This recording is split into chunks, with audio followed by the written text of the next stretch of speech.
Okay, I just made a video, but I'm making another one. And maybe that is going to be part of my cheat codes for making small videos, is making a bunch of little ones in a row. So at least they're broken up for you. Haha, I win. But I am going to also work on just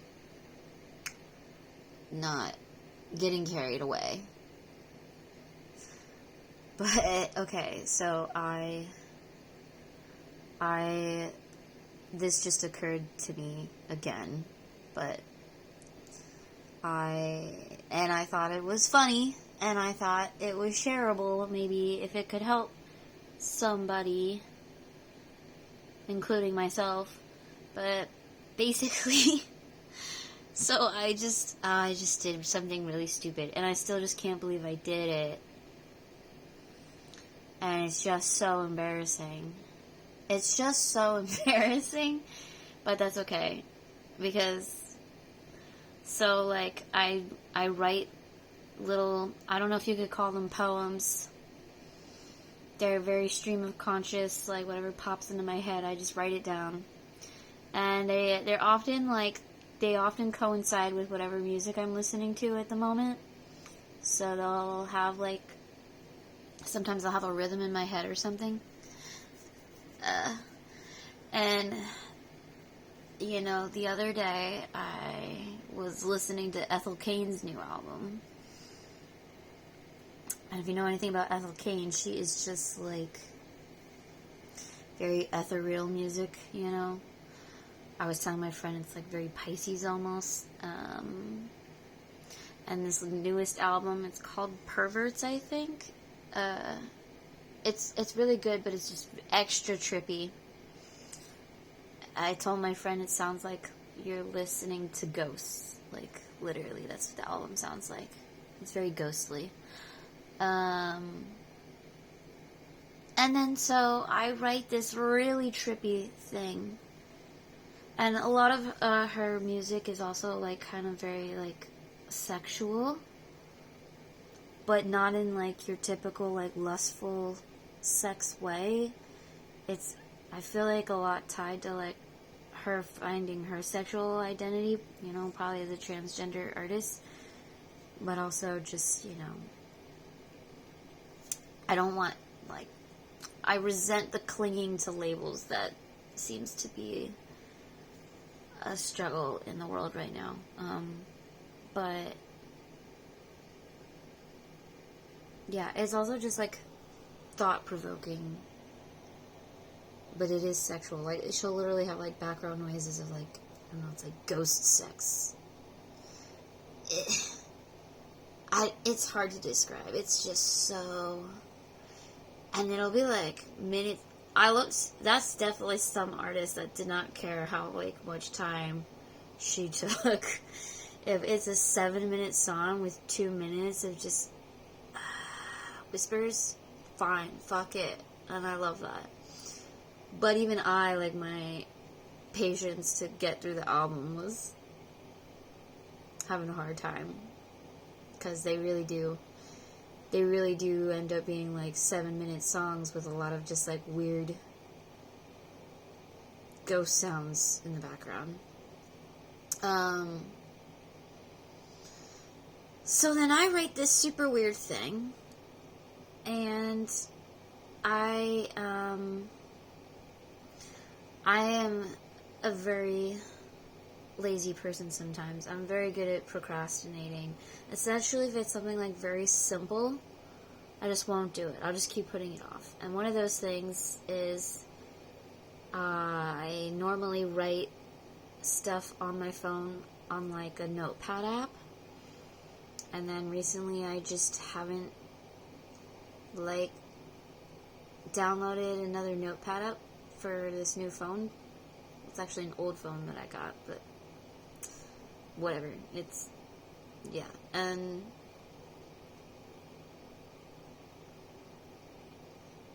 God, so instead of writing on the Notepad app like I normally do, since I haven't downloaded it again, I've been just writing stuff as drafts on messages, and normally I pick some weird message like the Verizon cloud is out of storage, or it's like some weird message that isn't a person, it's like a bot or something, and then I just write draft messages with my writings on them. But this time I wrote it on this chat with this guy that I've had like this crush on for like a while now.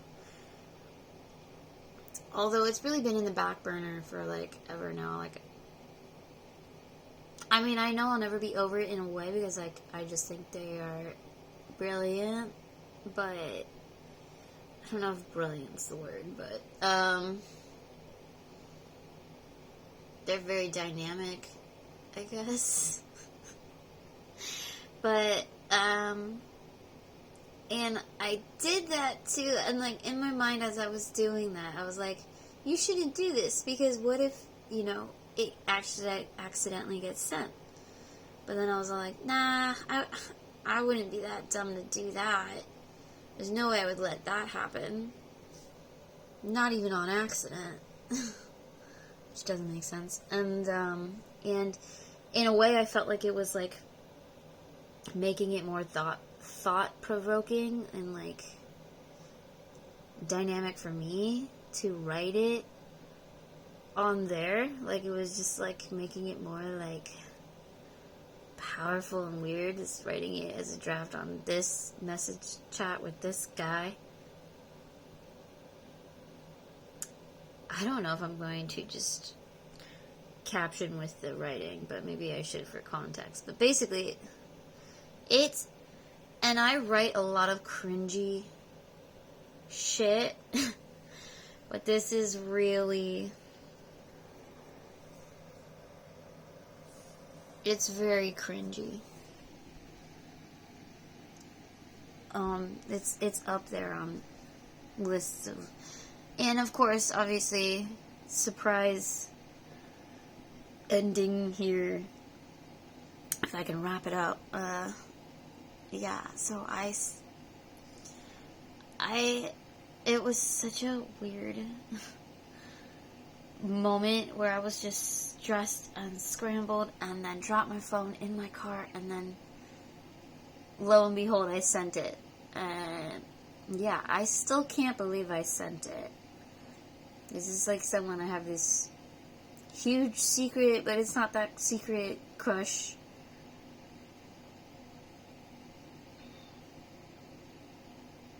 And he knows that too. I confessed it to him before, kinda. I think if I had to really think about it, I mean, go figure. I'm pretty sure like a solid 75% of my interactions with him have just been cringe. So I guess, I don't know. And this is why I wanted to share it, because as absolutely humiliating as it is to me, like I literally, like when I realized it, I was like, no, and I was just like, oh my god. And I told my friend, she knows the whole situation, she was even just like, oh my god, for me. She was like, I've been there.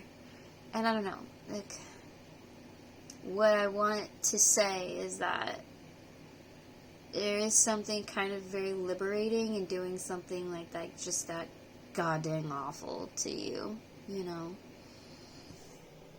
Because it's like, I haven't had much choice but just to accept it, you know? I can't really delete it. It's, what's sent is sent, and what's done is done, and, you know, I don't even have that much time or energy to be that bothered by it, really, you know? So,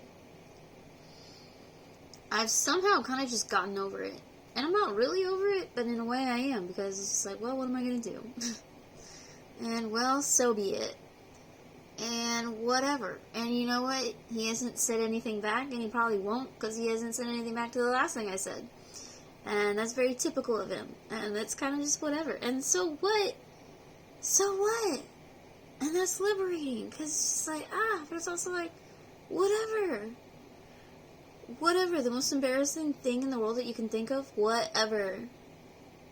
So they think this thing, that you're weird. Oh no. I know so many weird things about him, honestly. And he knows that, and I think as weirded out as he'd probably be reading it, it's also like, whatever. Maybe in a weird way he will think it's funny. He'll probably be just really weirded out, though, because it's, like, very weird. It's a weird one, but... Oh my god, I hope I didn't just break my little candle. I just dropped this thing. I don't think so. I think I just lost the batteries. It's a plastic one. So yeah. Basically, the moral of this story is what the fuck ever. People do embarrassing stuff all the time, and you know, in reality it's kind of funny. Because we all do it. It's whatever. We all have cringy thoughts and cringy hearts, and it's whatever. Really. It doesn't really change anything either, you know? Someone that doesn't text back is never gonna text back anyway, you know? Like, and I don't really care either. Because when you really care about somebody, it doesn't matter if they text back or not, you know? They're doing you, you're doing you. I mean, they're doing them. They're not doing you. Bummer. Just kidding. But it's all good. And it has been oddly helpful, because every time I keep being like, oh my god, I really did send that though, I also just keep getting another really liberating feeling of like, so what? And it's cool. So, I don't know, however, like, you can be inspired or motivated by that, or just, like, not feel as alone, like, you know, you can relate, I don't know, then great. And, you know, if not, that's cool too. Everything's cool. Cucumbers, yeah.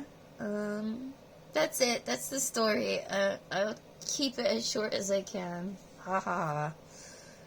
The end.